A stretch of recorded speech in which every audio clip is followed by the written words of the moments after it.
মহাসপ্তমীর বিকালবেলা আমরা বেরিয়ে পড়েছিলাম ঠাকুর পরিদর্শন করার জন্য। আর আমরা গিয়েছিলাম মল্লিকপুরের বাজার কমিটির ঠাকুর পরিদর্শন করতে। এই দেখেন প্যান্ডেলটা খুব সুন্দর করেছে এখানে, প্রতি বছর এখানে সুন্দর প্যান্ডেল হয়। আর আমার ছোটো মেয়েরা দেখা পাচ্ছ খুবই আনন্দ করছে এখানে এসে।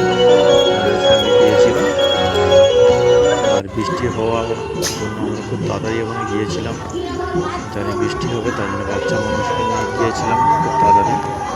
খুবই সুন্দর লাগছে ভিতরে, খুবই সুন্দর ডেকোরেশন করেছে। তো আমাদের মিশিদের ছবিগুলো তুলে ধরেছে, এসেছিল দেখতেই পাচ্ছ বন্ধুরা। আর ঠাকুর তো খুবই সুন্দর হয়েছে, তো এমনিতেই সুন্দর যাকে বলে আমরা জানি, খুবই ভালো লাগছে। এছাড়া আমাদের মল্লিকপুর খেয়ালি সংঘের মাঠে প্রতি বছর খুবই সুন্দর সুন্দর প্যান্ডেল করে সেই উট নিয়ে চলে এসছে এখানে, টানে উঠের তৈরি করেছে, ভয় পাচ্ছে দেখতেই পাচ্ছি।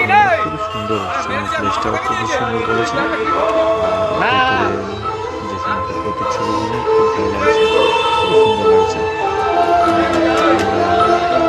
দিনে বেরিয়েছিলাম অষ্টমী এরকম জায়গায় যাওয়ার খুবই ইচ্ছা আছে। দেখতেই পাচ্ছি বৃষ্টি হয়েছিল তার জন্য প্যান্ডেলে কিছু অসুবিধা হওয়ার জন্য প্যান্ডেল ঠিক করছিল। দেখতেই পাচ্ছি করেছে এখানে, খুবই ভালো লাগছে। জানি না আমরা সবাইকে দেখতে পুজো করতে দেখি